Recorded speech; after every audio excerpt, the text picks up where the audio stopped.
안녕하십니까. 구주입의 다산본원 박호진 선생님입니다. 지금부터 2024년 도농고등학교 1학년 1학기 중간고사 기출분석 시작하겠습니다.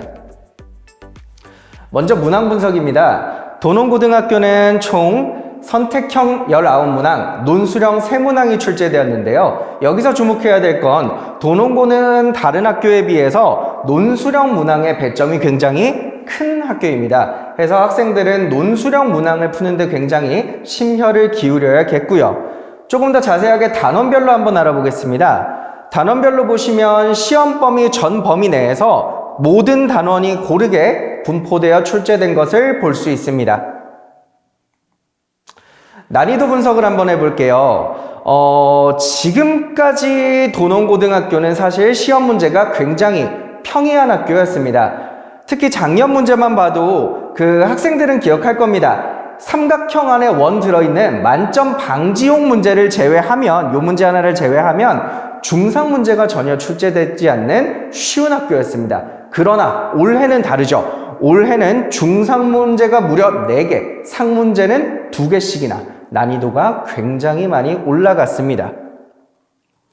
해서 만약에 성적 분포를 좀 예상해 보면 아마 1등급 커트라인은 80점 후반에서 90점 초반 사이에서 끊기지 않을까 싶고요. 70 중후반에서 아마 2등급 커트라인이 형성될 것으로 보입니다.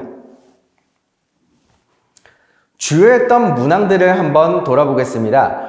제가 듣기로는 올해 다산고등학교 선생님께서 처음으로 프린트를 제작해서 학생들한테 나눠주셨다고 들었습니다. 이 프린트가 굉장히 양이 많고 여러 종류의 문제가 들어가 있었어요. 해서 실제로 시험 문제도 프린트 안에서 대부분 출제가 되었습니다. 그 중에 2문제를 보실게요. 객관식 18번과 19번 마지막 2문제였습니다. 근데 이 문제에 저희가 좀 눈여겨보아야 하는 이유는 18번 문제, 대부분의 문제집이랑 학원 교재에도 다 수록되어 있는 문제입니다. 하지만 대부분 문제는 두 근의 합을 구하는 반면 이 문제는 보시면 세 근의 합으로 바꿈으로써 학생들이 뭐야? 나 이런 거 처음 보는데? 라고 좀 느꼈을 수도 있을 것 같습니다. 19번 문제도 프린트에 마찬가지로 수록되어 있었는데요. 프린트에서는 이 직선의 기울기가 1로 주어짐으로써 문제가 다소 간단했습니다. 하지만 지금 보시다시피 개수들이 미정개수가 추가되면서 학생들이 풀기가 매우 까다로운 문제로 바뀌었습니다. 작년에도 마찬가지로 올해도 중등 도형 개념 문제가 들어갔습니다. 이것은 충분히 타 학교에서도 출제되지만 도농고등학교의 중등 개념은 굉장히 특별한데요. 문제를 보시겠습니다. 직각삼각형 내부에 있는 원의 반지름의 길이를 구하는 문제입니다. 풀이 한번 보실게요.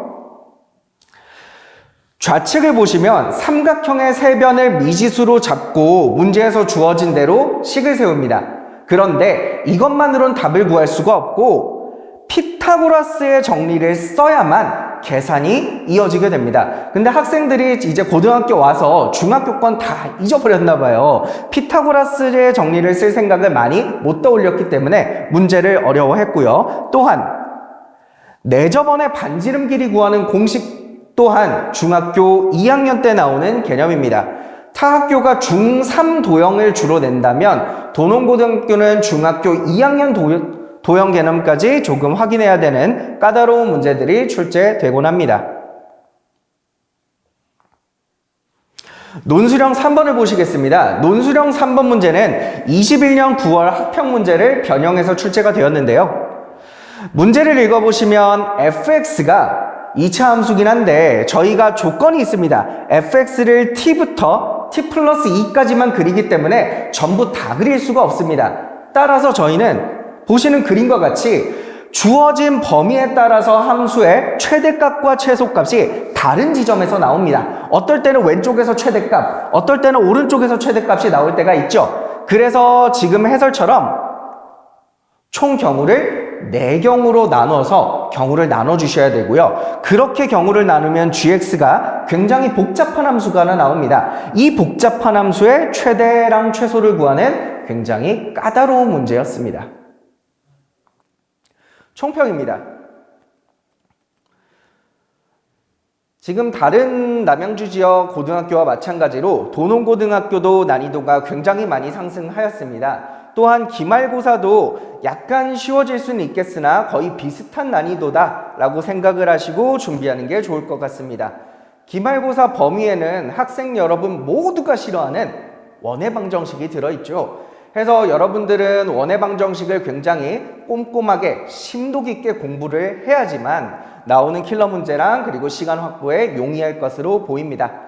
마지막으로 학교 프린트. 이번에 중요했죠. 다음 기말고사 때도 학교 프린트 2번, 아니 3번 정말 깊게 탐구하셔야 된다는 생각이 듭니다. 그럼 저희는 어떻게 기말고사를 준비해야 될까요? 일단 중위권 이하 친구들은 가장 중요한 게 시간 확보예요. 대부분의 친구들이 논수령에 들어가기도 전에 시간이 부족해서 논수령은 아예 건들지도 못하는 상황이 많이 발생했습니다. 그러므로 저희는 객관식 문제를 굉장히 정확하고 빠르게 푸셔야 됩니다. 아무리 빠르게 풀어도 객관식에서 틀리면 소용이 없는 거고요. 빠르게 푸셔서 논수령 문제 시간을 확보하는 게 핵심이라고 보입니다. 그리고 이제 한 3등급 이상, 2등급, 1등급을 노리는 상위권 학생들은 모의고사 기출을 꼭 공부하셔야겠습니다. 공부해보신 분들은 알겠지만 이번 기말고사에 들어가는 부등식의 정수해라던가 원의 방정식이라던가 모의고사에서도 킬러 문제로 자주 등장하는 굉장히 어려운 단원입니다. 해서 이 정도 공부가 익숙해진 학생들은 수월하게 기말고사를 풀 수 있을 것 같습니다. 그래서 구주입에서는 내신 대비 때 이렇게 저희는 준비하고 있습니다. 학생들의 논수령을 개별 첨삭 지도해주는 프로그램부터 그리고 전국 기출 그리고 저희 구리지역 교과서랑을 다 분석한 기출까지 교재로 준비되어 있고요. 그리고 학생들이 본인의 실력을 판가름하기 위한 내신 디펜스 총괄평가부터 그리고 마지막 시험 직전 예상 모의고사까지 완벽한 구성으로 도농고 내신을 대비하고 있습니다. 학생 여러분, 고등학교 올라와서 처음 보는 시험 긴장도 많이 되셨을 거고 또 결과도 충격적이었을 수도 있을 것 같아요. 어쨌든 대단히 수고 많으셨습니다. 남은 기말고사도 구주유배가 응원하겠습니다. 도농고 내신은 역시 구주유배입니다. 감사합니다.